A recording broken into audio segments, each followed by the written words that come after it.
And welcome back here to Live Now from Fox. I'm Andrew Kraft. We are in a new hour here. We have a lot more top headlines left to get to. Our next story takes us to Los Angeles. I want to put up this tweet here from Fox 11 saying, breaking, school board members from the Los Angeles Unified School District, it's the second largest district in the nation, voted 5-2 to move forward on a resolution yesterday to ban cell phones during the school day. Fox 11 reporter Mario Ramirez has this report. The resolution approved by the school board in a 5-2 vote Tuesday cites research that shows excessive cell phone usage is associated with increases in stress, anxiety, and suicidal thoughts. We want everybody to talk about this, how best to do this, but we want them to start with the understanding that it is the goal of this district not to have cell phone use any time at the school during the day. It aims to cut down on smartphone distractions and encourage face-to-face social interactions. It's way overdue. Enforcement strategies will be up to each school and could include keeping devices in lockers or using special pouches that automatically release the phones at the end of the day. Every public safety expert I've spoken to will say that actually it's safer in a school shooting or in a lockdown for kids not to be on their phones. A beep or a vibration could notify an assailant of where kids are. Now is the time. We know the impact that these social media entities are having on our children. Superintendent Alberto Carvalho says the plan includes possible litigation against social media giants to protect young people from addictive content. If we're going to adopt good policy specific to phone utilization, we ought to take also a bold step and set of actions specific to the impact that the platforms that operate on these phones, whether they are used in school or not, are having on our youth.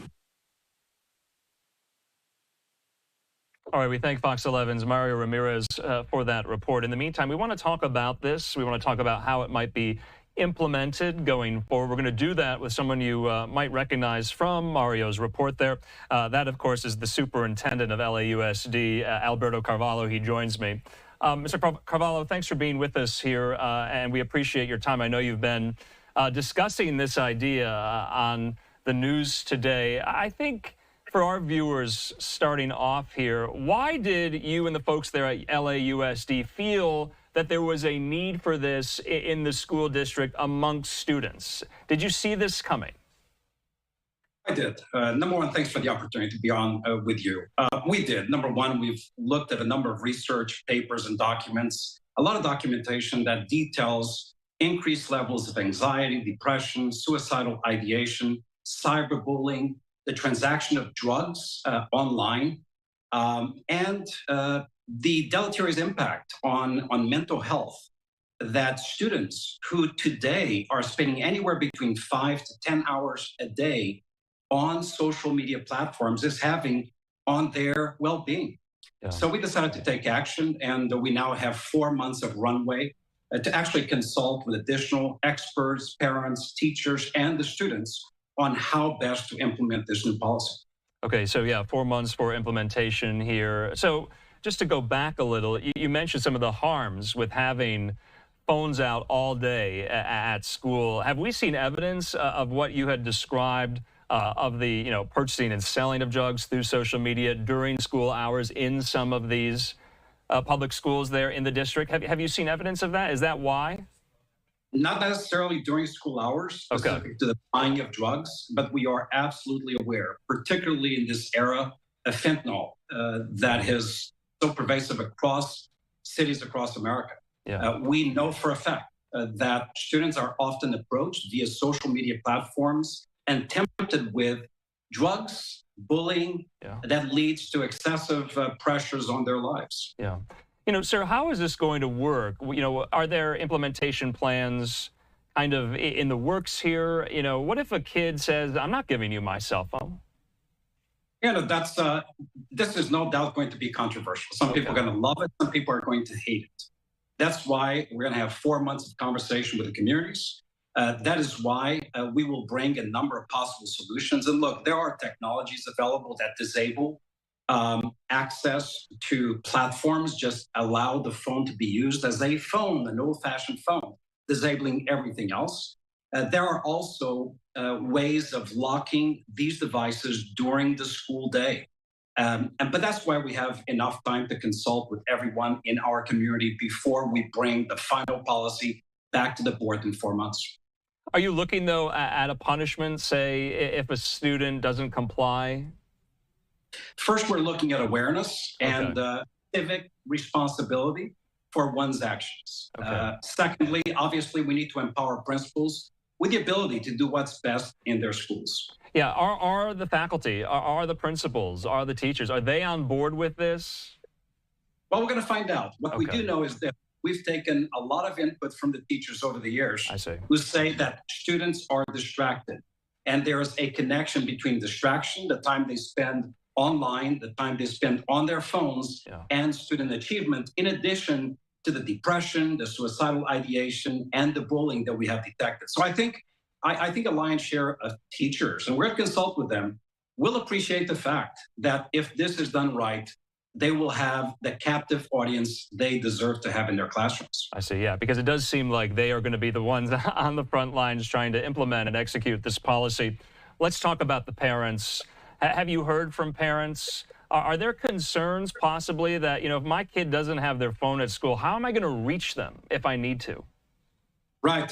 Before students had access to these smartphones, parents were able to reach kids. Of course, they would go through the office, make a call to the office, or speak directly with a principal, an assistant principal, a counselor, and they could get a hold of the child. During algebra, it is not legitimate or acceptable for anyone to call the student or text the student, or for the student to be on TikTok, on Facebook, on Twitter, or Snapchat. It's just not acceptable. So before there is a preoccupation specific to enforcement, we're going to consult with all the stakeholders, including parents. But look, at yesterday's board meeting, the parents who spoke were very supportive of this policy. In fact, a lot of them have been asking for the policy out of concern with their own children's well-being. So this just got voted in yesterday, but you are taking several months to get it into place here. Is that timeline amenable to concerns or to changes in the implementation, or is it fixed, should I say? Well, the resolution that was adopted gives some degree of flexibility about the model that will be implemented. And we are envisioning using these 4 months for consultation, for research, putting the model together, striking a fair balance between student safety, security, but also the attention that students should be paying in their classrooms. And by the way, social interaction, the old-fashioned way, looking somebody in the eye and actually talking to them. And then ideally, based on the resolution adopted, we would implement the policy within the first 3 months of 2025. That is the plan at this point. All right, so say kind of the beta testing of this policy is successful. Do you want this to be an example to other very large school districts in the country? I'm talking about New York and DC, Chicago, Las Vegas. Do you think you will be the model going forward if successful? Look, at Los Angeles Unified, we want to be the model of student achievement. We want to be the model of good policy making. And I do believe that this policy stands a chance of being a breakthrough type of policy that other districts across the U.S. will implement. We're not alone in this.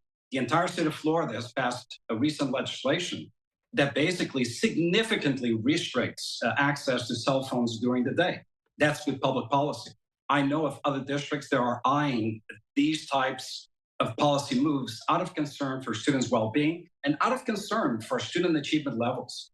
So I do believe that there is a strong possibility that this policy will be amplified and scaled up across the U.S. All right, Alberto Carvalho there live for us in Los Angeles. Sir, thanks so much. I remember when I was back in high school, the iPhone had just come out, but it seems like some of these students now, it's going to be quite a tough measure for them to separate themselves from their phone over the course of an 8-hour day. But you guys over there at LAUSD, you guys are trying it out, and we're going to see the success of it going forward. Thanks so much for your time.